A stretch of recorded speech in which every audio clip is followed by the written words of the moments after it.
grateful to have you, and I do hope that you can stay with us for the duration of this special webinar. But first of all, I'm going to hand over to the president of the ENAJ, Lisa Bellocci. Now, Lisa cannot be with us, but she sent us this special message.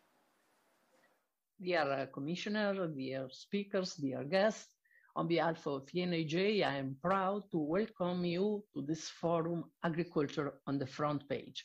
This meeting is very important for our European network of European agricultural journalists and for the professional with the task of communicating agriculture.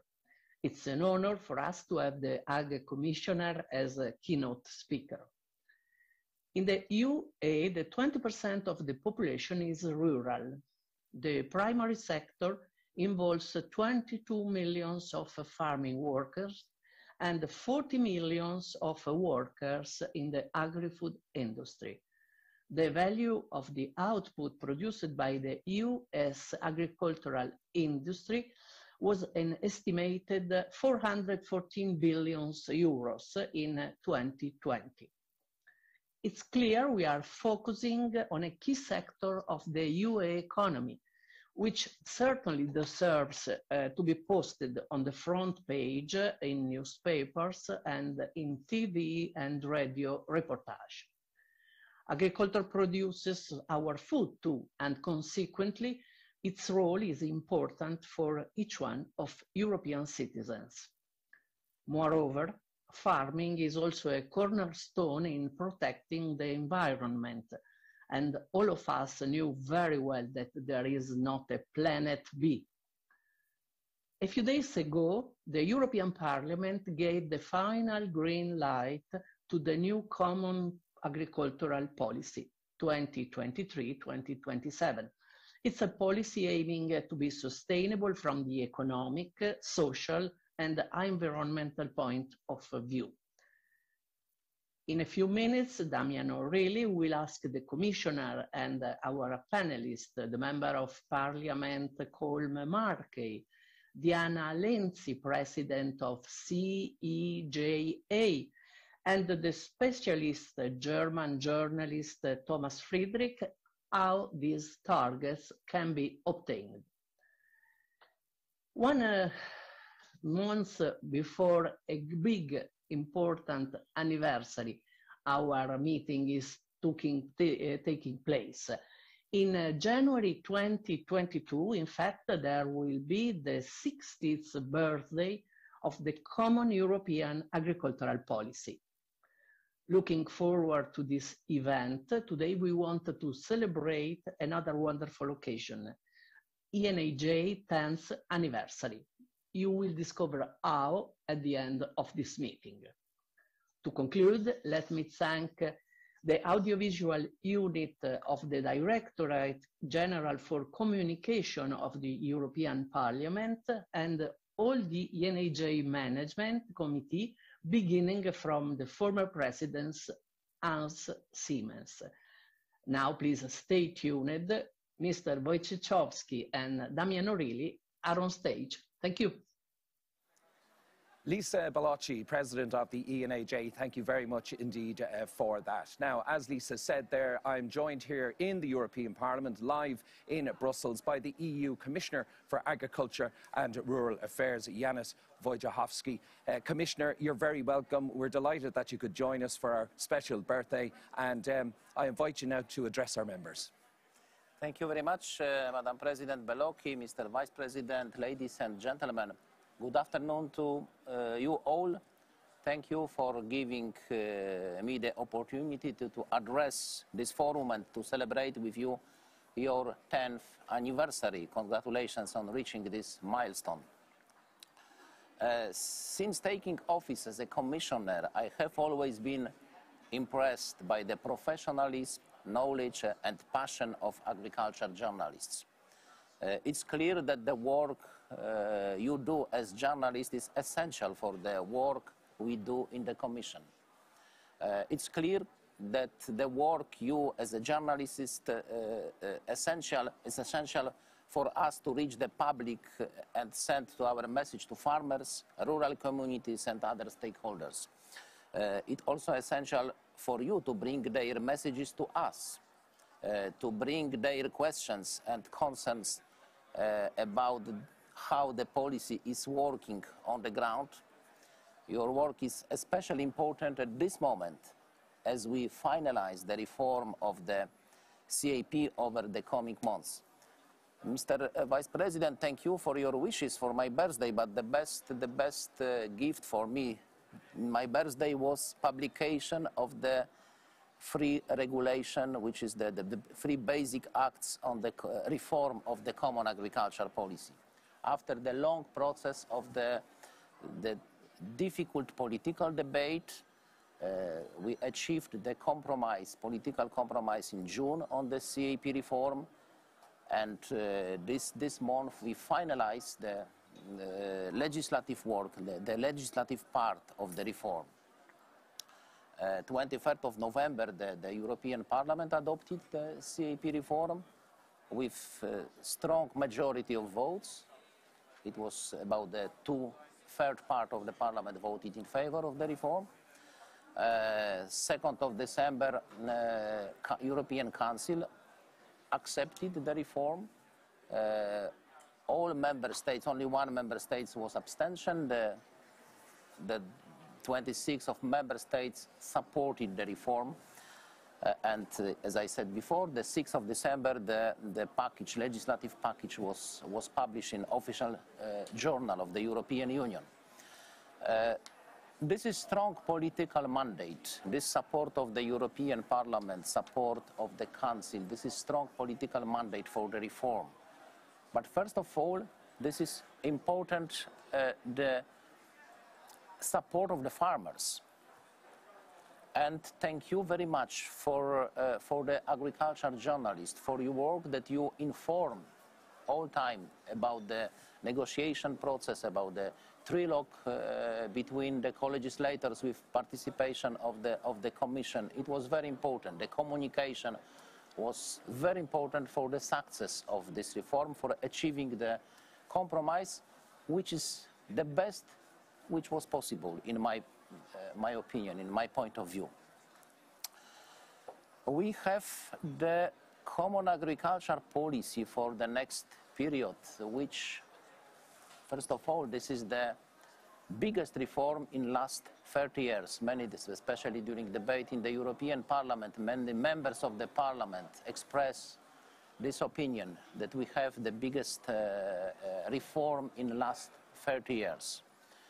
We make our common agriculture policy fairer.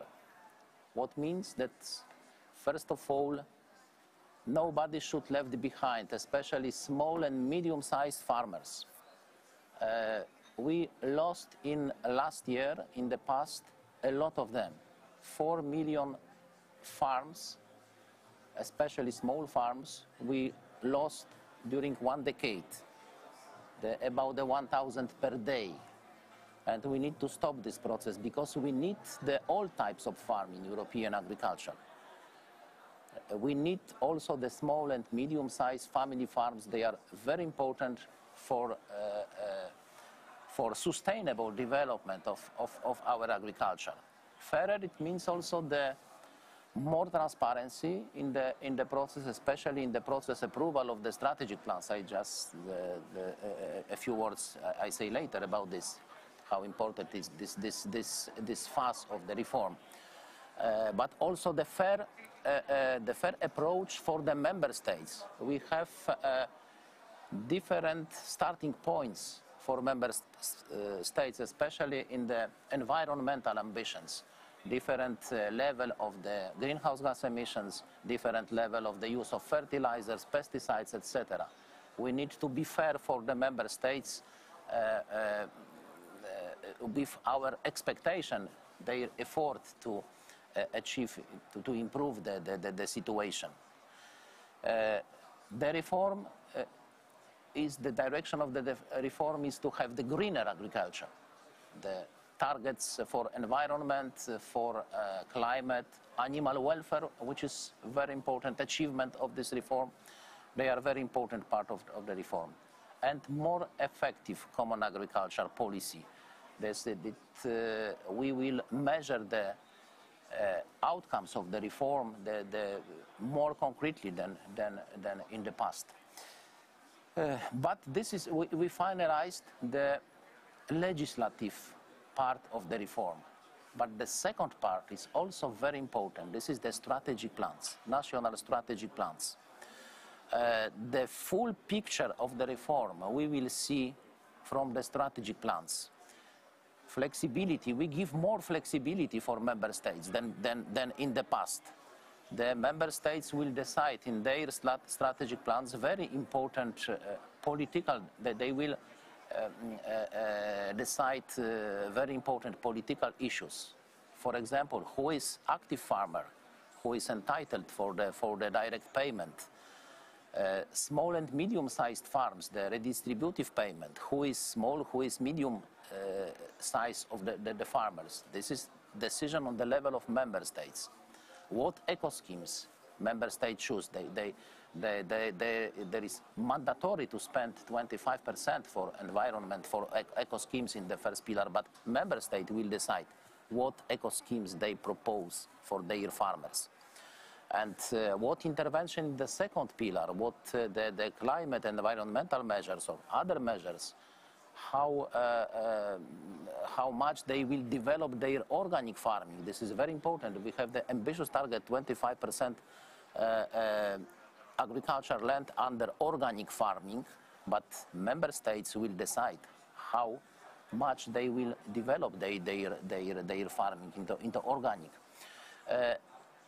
What is the, I'd like to, I said before that thank you for this cooperation, for your very active role of the journalist informing about this legislative step of the reform. But there is also very important step, discussion, debate about the strategic plans. The member states are obliged to present their strategic plans to the end of this year. And next will be 6-month process of assessment, approval of the strategic plans. And this is very important. Your communication for us, for me as a commissioner, will be very important to know what is also the internal discussion in the member states about their strategic plans. This is very important. What is the farmers' opinion about the strategic plans? There was, of course, the public consultation of the draft of the strategic plans, but this debate is also very important to know the opinions about the strategic plans before the official, the formal approval. Ladies and gentlemen, this is, as I said before, this is very, very big, very important reform, the biggest during last 30 years. But this is the big chance for our farmers and for all society to have common agricultural policy more friendly for environment, for climate, for animal welfare, but also to have the common agricultural policy more friendly for our farmers, because the farmers are this is the key the key persons in this reform, that only with them we can reform our agricultural policy, only with farmers, not against them. At the end, short reflection, because I think it is interesting for you as a journalist, because there is the debate about the consequences of the reform for the food security. There are opinions that the green reform, the development of the organic farming, the reduce of pesticides, of fertilizers, can have the negative impact for our food security, for the agricultural production. I don't share this concern. Of course, all concerns we need to treat seriously. We treat seriously these concerns, especially expressed by the farmers. But please consider that we propose a lot of offer which cover this reform package, which can be productive, like organic farming. what is organic farming? This is the good proposal for many farms, many farmers who are, especially the small farmers, who are not able for the competition in the conventional production and more with the industrial farming, industrial production. But to be organic, this is big chance for them to be competitive in the future, and sometimes to continue production as organic, or to come back to the production because they stopped in this production in the past. Proposal like precision farming, like carbon farming, like animal welfare can have positive impact for the productivity of our agriculture. But generally, I don't share this concerns that we propose reform which will have negative impact for the productivity of our agriculture. Food security is the main task of the agriculture, and I think that there is no risk for implementation of for our agriculture of this target. Thank you again for your interest about our work. That once again I encourage you to be interested about this very important step. The next 6 months will have the key will be crucial for the final success of reform. But I hope that, I'm sure that we will achieve this success together with you. Thank you very much. Commissioner, thank you very much indeed for that. Just before you go, a couple of questions. I just want to come back to the point you make there about food security with all of the different plans that are coming down the road for European farmers, Green Deal, Farm to Fork, yeah. Fit for 55, the New Look CAP. But farmers still say that they feel their voice is not being heard in these discussions. What do you say to them?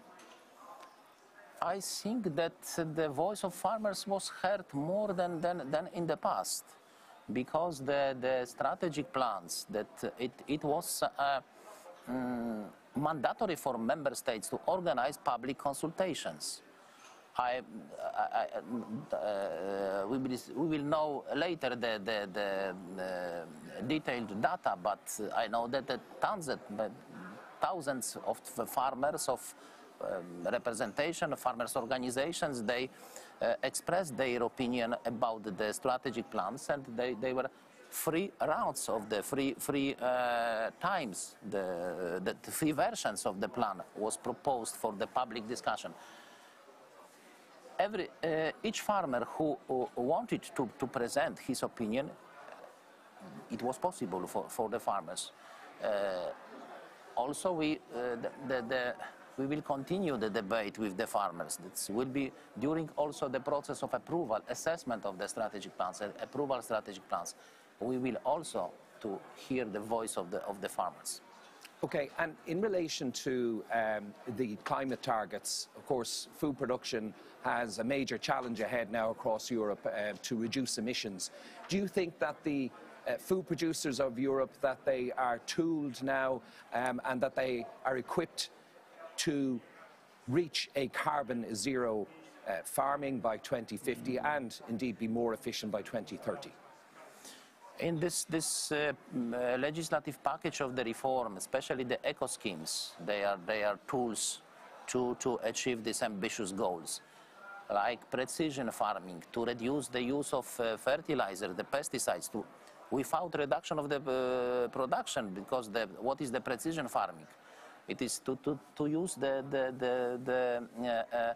means precisely where they are needed. Not we reduce the cost for the farmers, and we increase the productivity. Carbon farming.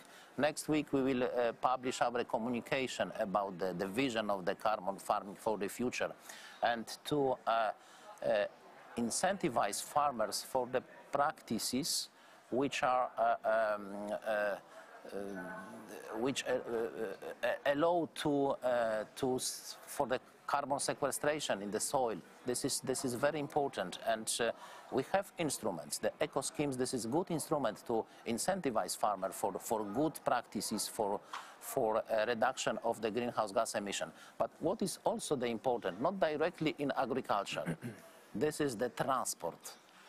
Our food system is creating a lot of transport needs.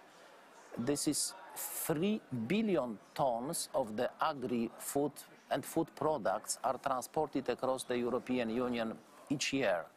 And the statistic distance from farm to fork, taking into account that the scale of the transport is 540 billion ton a kilometer. The statistic distance is 180 kilometers, the distance from farm to fork.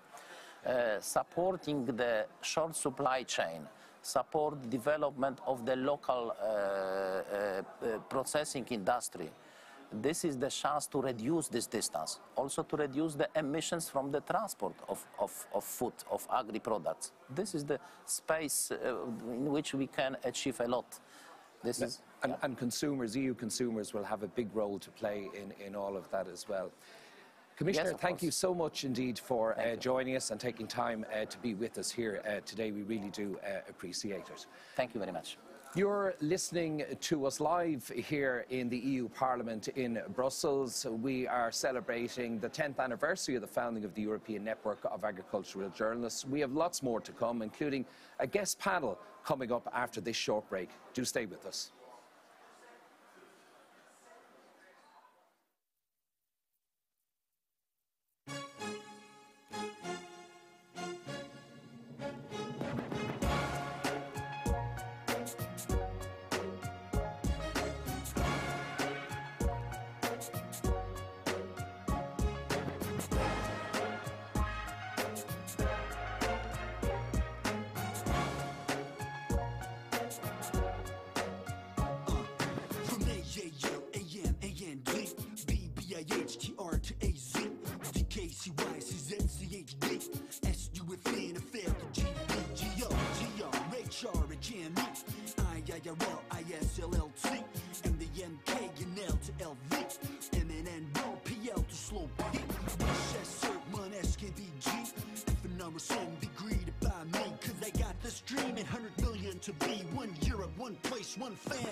Truly historic occasion.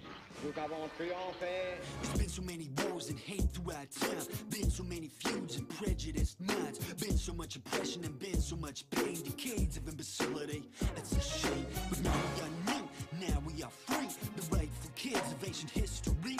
Peace to the nations, we are all friends. One day we're gonna be one and it never ever ends. For over 50 years now we've been standing as one. The most exciting thing that we had just begun. From Schiller to Beethoven, take it from me. We are one Europe, one family. Change your wondrous spark divine. Sweet baby daughter out of paradise. Power fire, now we're gonna enter. Heavenly one, your holy shrine. You're a child for your nights, what a fashion you divide. Everyone is getting brothers where your wings spread wide. Show me what we are coming, you're the destiny. So glad I saw your night eternally.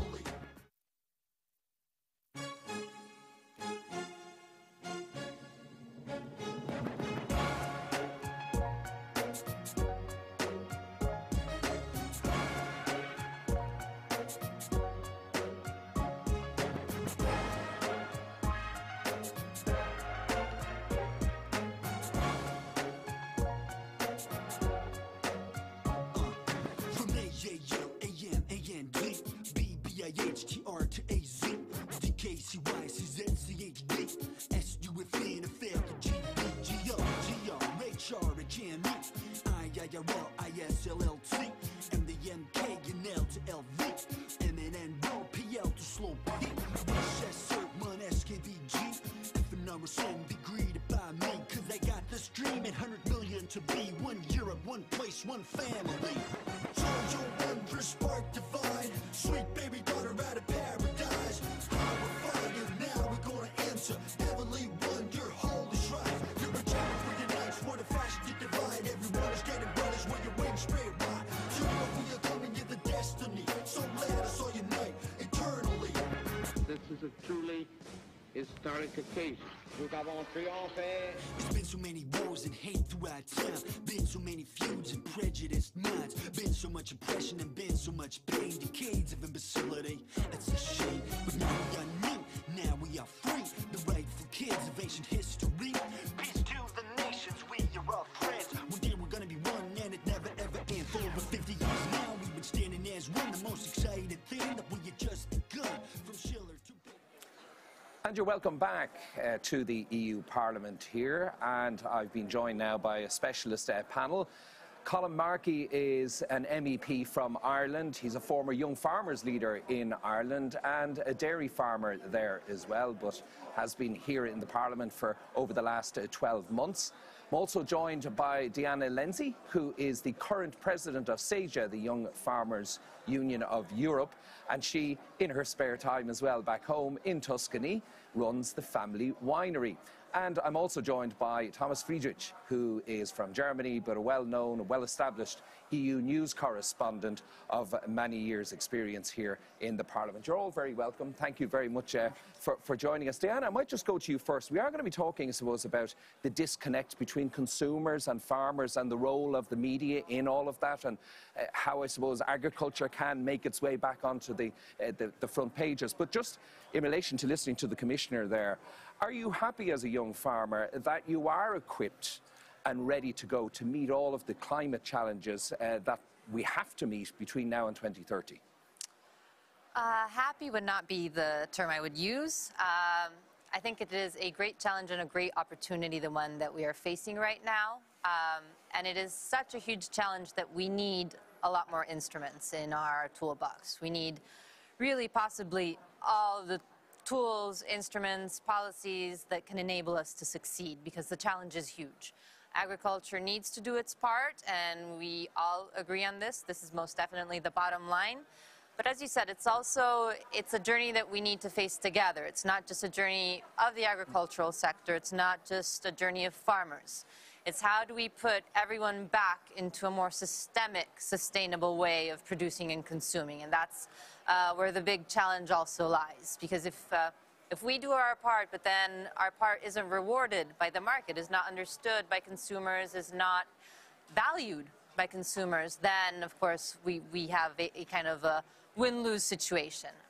I truly believe that sustainability can be an asset for farmers. It should be something that is recognized by the market, that becomes a premium that farmers can actually have paid. I'd love to see a farming sector that is healthy economically, and that is healthy because its value is recognized by the market, because consumers pay a fair price, because we are all in a fair system that works together in synergy for a sustainable food system. I know this may seem very utopic, very high, but I think it is the ambition that we need to work towards to. So that is why I think that really we need a very broad set of tools if we want to achieve this objective. Well, Colin Markey, you're both a legislator and a farmer, so you probably have a lot of infighting with yourself on all of this. Again, the role of legislators is vital for European farmers, because so much of what dictates farm incomes is agreed upon right here.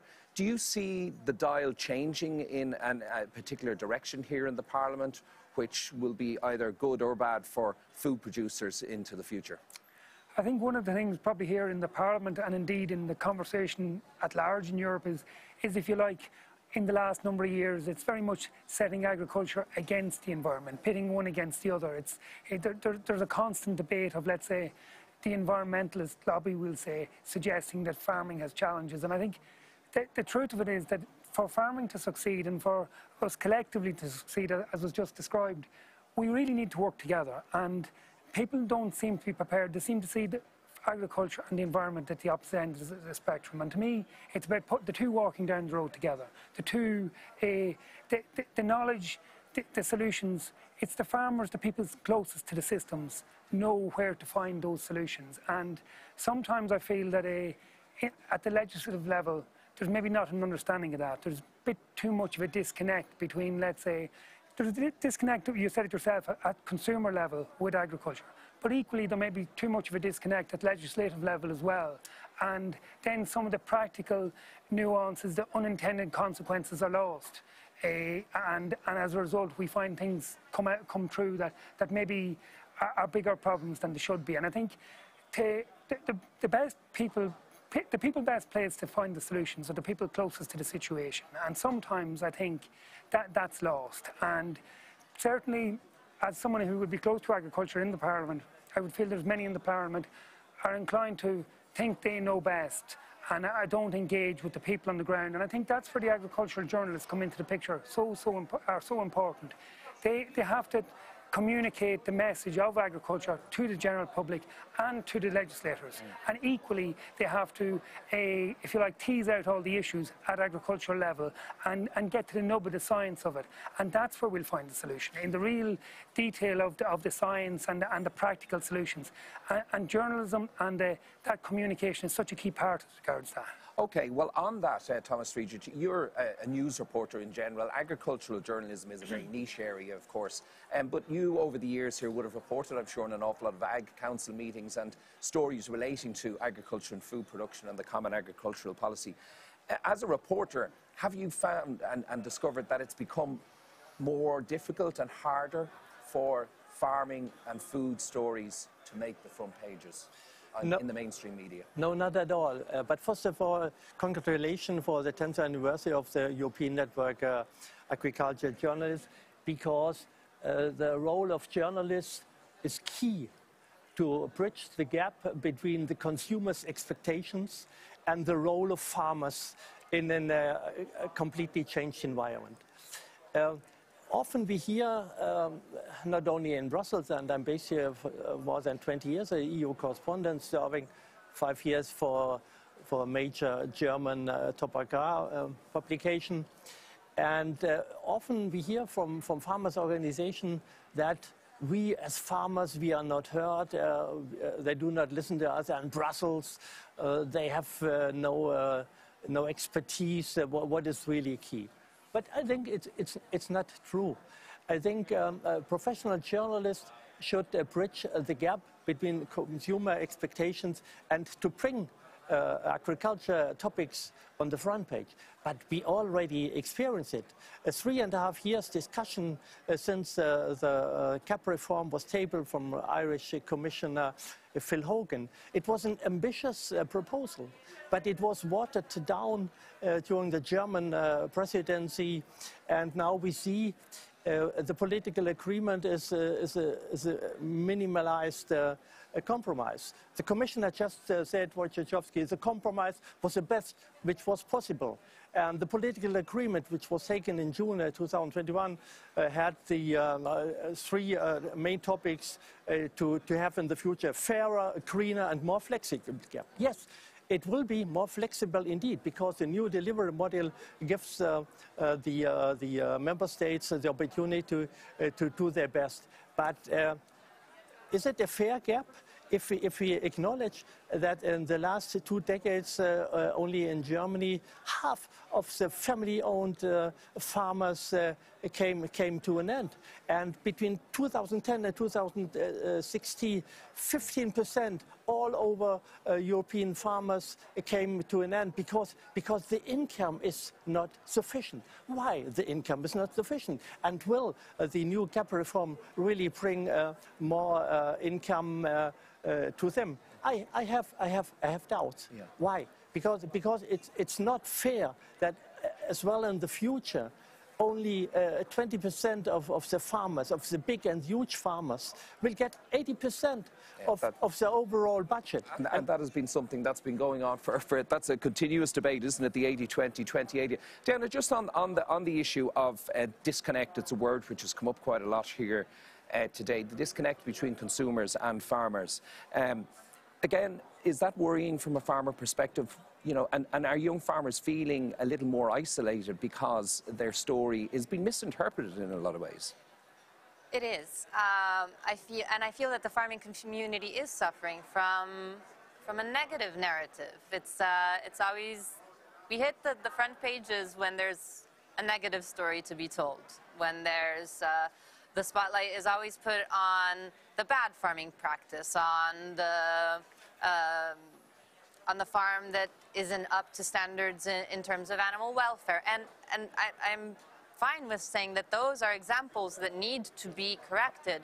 But do we ever need to be highlighted in the media as well, corrected, need to be addressed? But do we ever tell the positive story? Do we ever tell the story of how the farmers, even during the first stage of the COVID crisis, kept farming, kept working, even when we were in a time of complete uncertainty as to what the pandemic really meant, and kept delivering safe, sufficient food for our markets? That was a story that needed to be told. That was a story that needed to recreate a partnership between the farmers who are placing food on the citizens of Europe's tables every day. Everything that is in our plate, from the least to the most processed thing, comes from a farm. And without a farm or a farmer, there is no food. And that is the story I'd like to see, because it goes to, as an Italian, it goes to the pancia, it goes to the stomach of the EU, and it can really rebuild, in a way, I think, a relationship of trust. And also a relationship that puts us into a connection with what we are eating, with why we are eating, how we are eating.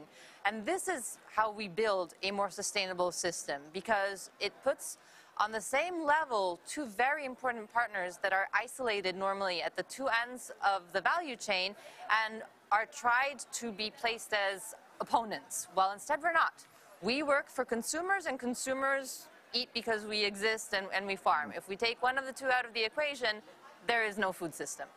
But I don't see the narrative so negative as you mentioned it, because in the corona crisis in 2020, the European citizen appreciated enormously the effort of all farmers to make the discounters food available in the discounters. The problem is as well that the prices are too low for the farmers, and the discounters, they are grabbing too much, and the family owned farms, they have more and more pressure of the big discounters, like, I name them, I'm a German European and a European German guy, Aldi and Lidl. They put pressure on the farmers and they put them to sell. So the consumers, they are, okay, the consumers are asking for welfare, animal welfare. This is an important issue. But I think I will never forget when the farm to fork strategy was tabled by the European Commission in the context of the Green Deal. The first reply of the former COPA president, I name him as well, Joachim Ruckwied, because he's still president of the German Deutsche Bauernverband. He said, if the farm to fork strategy comes into force, it will be the death of the European farmers. No. With such an approach, you create a negative narrative, but the farmers should represent themselves, and the farmers have to show a lot of good news and good stories to tell on the front page. Yes, Colm, if we want to get a sense of people, political views, ideologies right across the European Union among the citizens, we just hold a mirror towards the Parliament, which is representative of that wide span. As a member of the European Parliament there, how do you gauge, I suppose, food production and the environment and that whole discussion and that debate? What are consumers actually saying? What are they demanding of farmers? What stories do they want to see told about agriculture?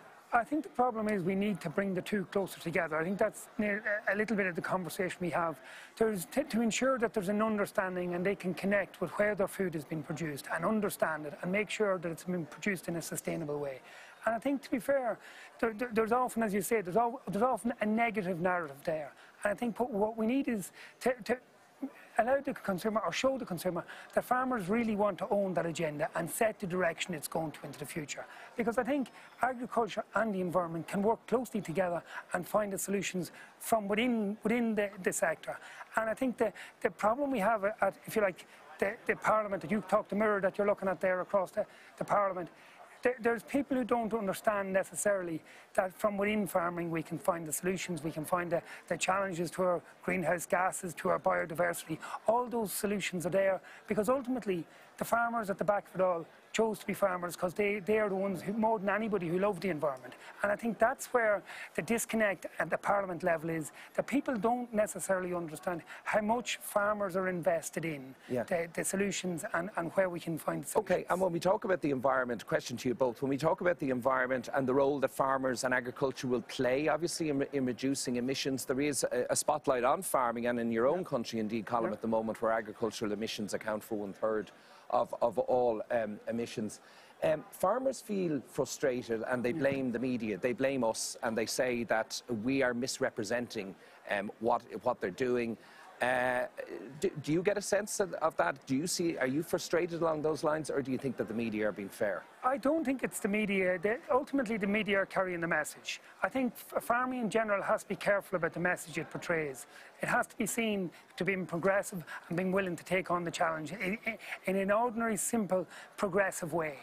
And I think that's where, on one side, if the farmers don't own that agenda, then others fill that vacuum with a negative story about farming. And I think that's where, as a farmer myself, I think we need to own the direction of travel that's going, and demonstrate to others that we've got this in hand and we're taking the steps that make the difference. And I think that would make a big difference. So, Diana, isn't part of your job, you know, as a campaigner for farmers, isn't it to actually, I suppose, stand back a little bit, and instead of, I suppose, always maybe complaining that you're not being heard or that you need more money, and focusing on the negatives, which farm lobby groups generally do, and that sometimes antagonises consumers in a way.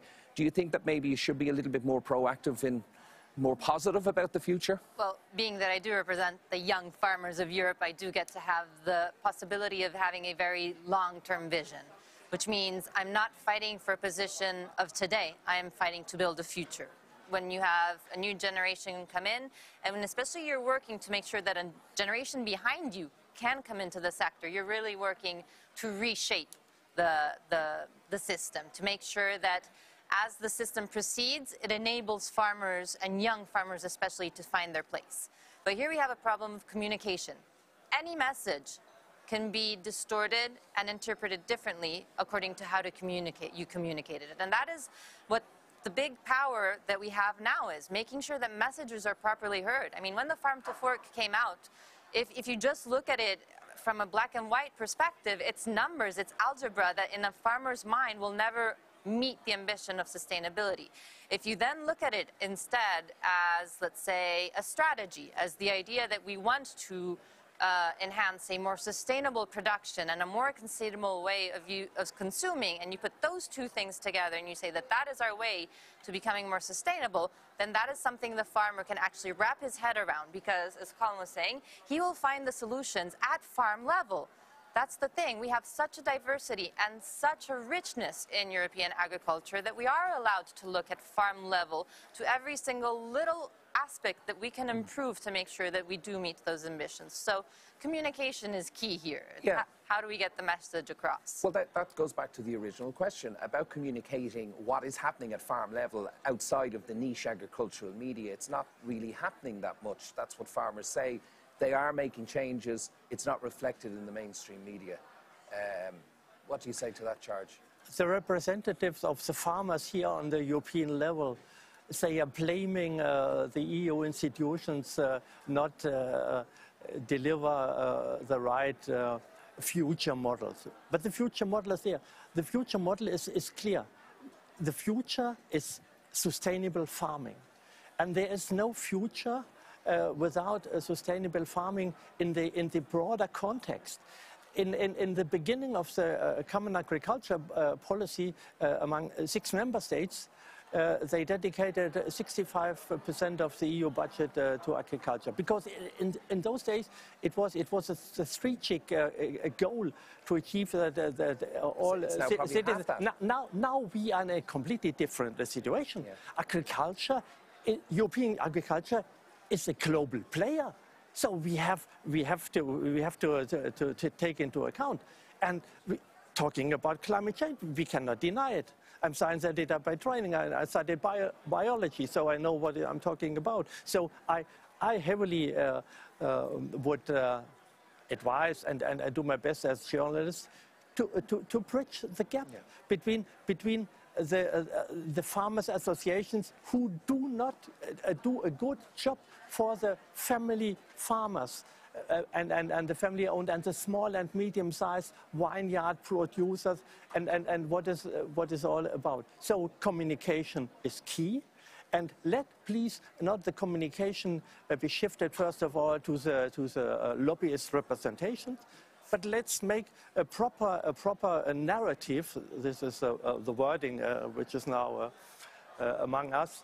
That professional journalists tell proper stories. What is the life of farming for the families, and and not only for those big industrial-oriented farming with 1,000, 2,000, or 3,000 Well, I think a lot of our viewers on here today, and a lot of our members who are specialists in the area of agriculture and food production, will tell you that they are the stories that we chase all the time, the ordinary stories on the ground of small food producers. What are the stories that our members are going to be talking about over the next 3 or 4 years? I think one of the things that certainly the journalists have to do over the next 3 or 4 years, if you sit in this parliament and listen to the narrative from some of the groups or the let's say political opinions, often there's not an honest depth to the facts or the basis behind those arguments. And I think those where people are being populist and where people are chasing a kind of an idealistic notion of what they want agriculture or what they want the future to be called out about, let's say, unintended consequences, for instance, or where it's not practical or possible to implement, or maybe where they're misrepresenting what's actually happening on the ground. I think there's a very important role for journalists to call that out and to do two particular things, to translate what actually is happening on the ground to the general public so that they understand it. And then in that way, when it comes to the policy stage, they need to call out people who are not being fair or being opportunist or just playing a political game with something so important as our food production sector. To give you concrete examples, what you and we are looking for as a narrative. So farmers have huge opportunities to contribute to renewable energies. With biomass, they have huge opportunities. And this would show the farmers in a new light from a consumer's perspective. So there's well, if the policy and the incentives are there, farmers have always followed the money. and Colin would but know but the money should be spent fair. On the European level, and for me, it's hard to understand that 3/4 are still based on area payments. Though this is not the solution for sustainable agriculture in the future, and this should the farmers themselves show, and to the media and to the journalists and professional journalists, they are open for good stories. Okay. So the narrative should not be coming from Brussels, but from the national, local and regional capacities, and the farmers are well known and well appreciated by European citizens because they deliver quality food. Okay. But we have to minimize, of course, pesticides, and then think how neutral carbon neutrality can be possible. And farmers can contribute a lot, and these are good stories. And a lot of that is addressed in the Farm to Fork policy. Diana, I'm just going to go back to you finally. You represent young farmers. It is young farmers that are going to drive all of these policies over the next 20, 30, 40 years. But are you finding that there's a lot of young farmers that are not willing to go into the business now, apart from the fact that maybe they don't see a living in it, but because of the general image of agriculture and farming? Is there that concern among young farmers? I would say it's a part of both. Yes, there is definitely.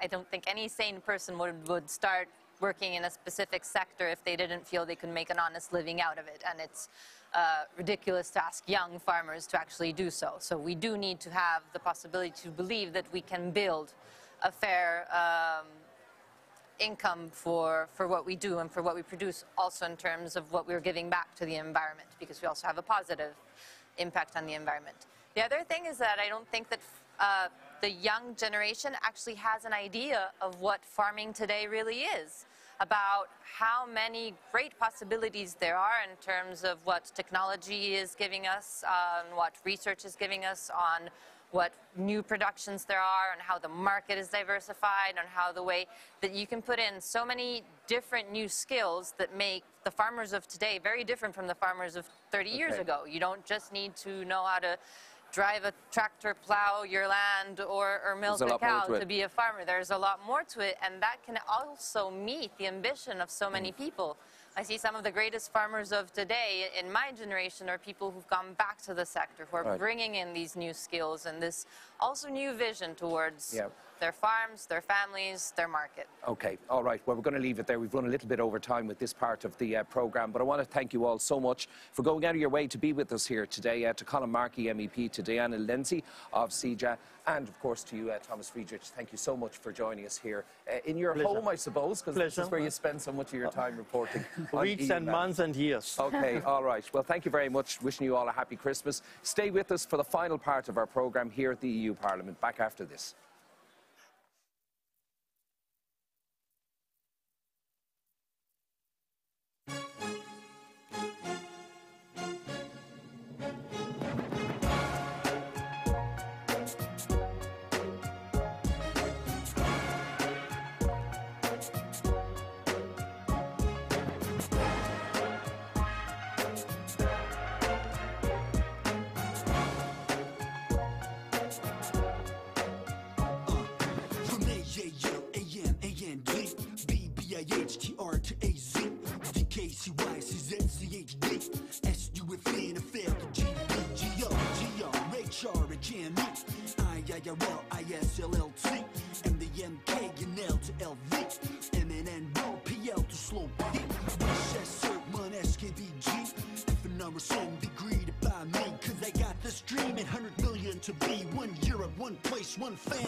Historic occasion.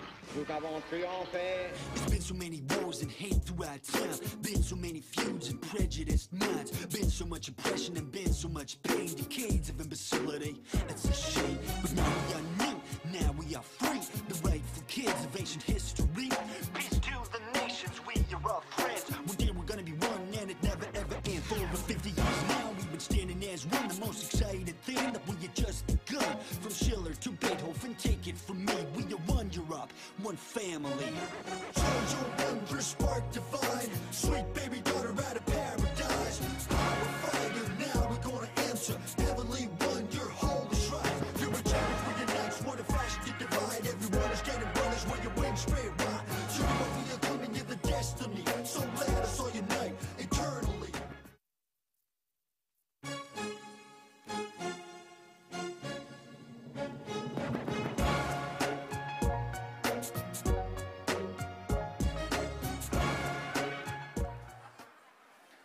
And you're very welcome back to the final part of our special webinar here at the European Parliament in Brussels, celebrating 10 years of the European Network of Agricultural Journalists. And to finish this event, it gives me great pleasure to welcome a man that was pivotal in this at the very beginning, one of the founders. And I suppose we would call you the father of the ENAJ. Jeff Verhaeren, you're very welcome along. Joyeux anniversary. So give us a background for people that are watching about the ENAJ that are not members. How did it come about? Well, there was already a long time that we thought it was needed to have a European network of agricultural journalists, as we have a common agriculture policy. So we tried that in the past. Inside the IFEJ, the International Federation of Agricultural Journalists, did not work out, but there was another problem that the French Guild was not a member of IFEJ, still not is. So we started bottom up because that was the way to get France also in it. And that's what we did. And a certain moment was a good moment. That was when Dacian Kiolos became commissioner And Roger Wade, his spokesman, he talked with us, and so they supported us to, because what they needed was not only to speak, to have contacts with the Brussels-based journalists, but also these many agricultural journalists who are working in their country. And therefore was a network like ENAJ the most interesting thing to do. Okay, so it was basically a case that in most EU countries, indeed in a lot of countries around the world, there are agricultural journalist associations and guilds. So the ENAJ basically became an umbrella body for those associations. Yes, of course, that was the meaning of it, to be an umbrella organization of national organizations. But of course, then it was needed that we had also these national associations. We had it in a lot of countries, but not in most of the Eastern countries, for instance.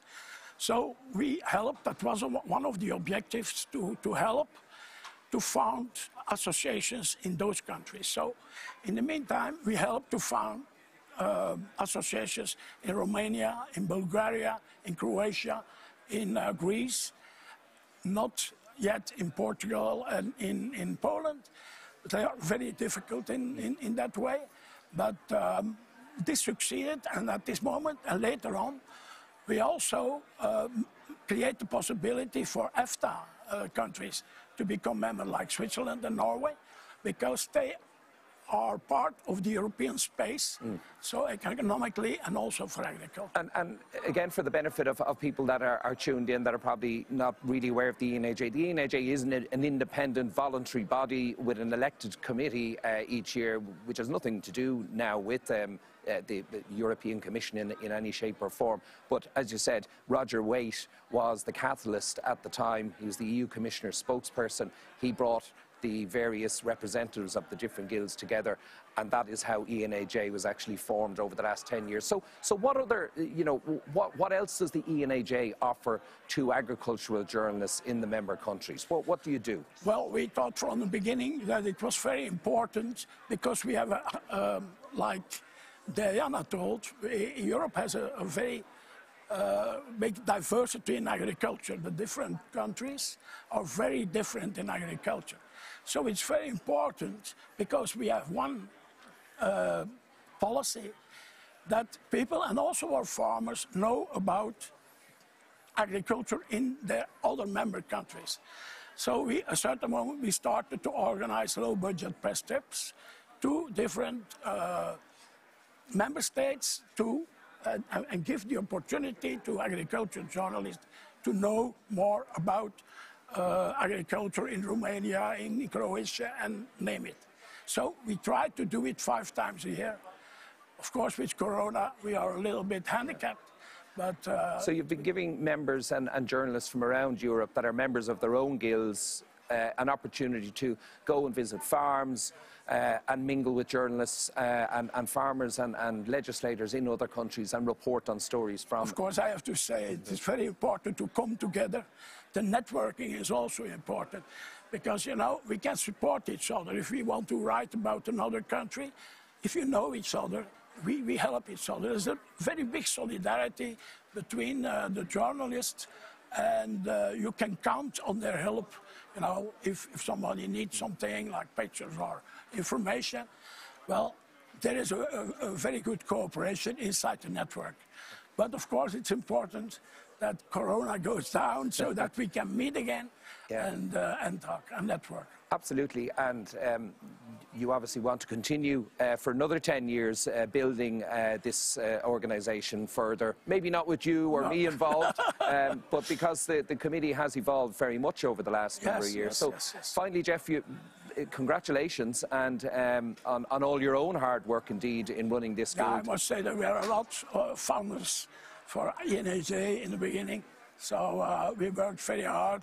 You were there, Damien, from the beginning, and a lot of others like Katharina Seusser and I think we're the only 3 left. And others. Yeah, and over the years there'll be many more people that have run for the committee and have helped out. So, look, Jeff, congratulations and thank you so much for joining us and for all your great work over the years. You really are the patriarch and the father of ENAJ, and well known to all of our members that are tuned in here today. Thank you for that compliment. And thank you very much for joining us. Well, that concludes our special webinar here today, live in the EU Parliament in Brussels. We would like to thank the facilitators for this opportunity in these corona times to be able to communicate with you all across Europe and indeed further afield as well. We do wish you all the very best this Christmas and into the new year.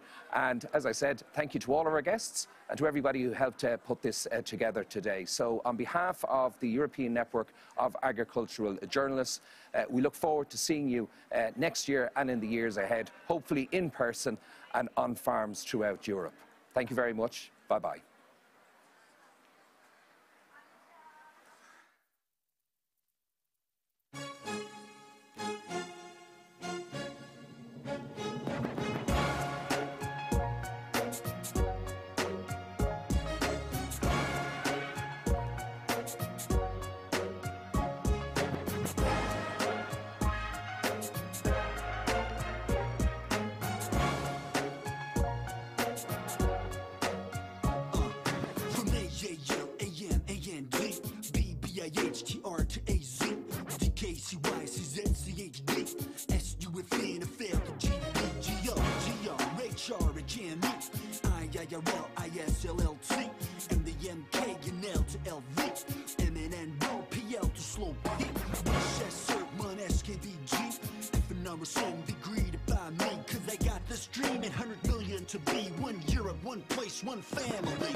Truly historic occasion.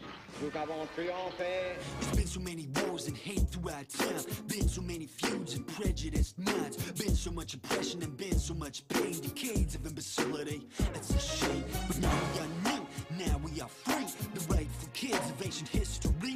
Peace to the nations, we are all friends. One day we're gonna be one and it never ever ends. For over 50 years now we've been standing as one. The most exciting thing that we had just begun. From Schiller to Beethoven, take it from me. We are one Europe, one family. Join your wondrous spark divine. Sweet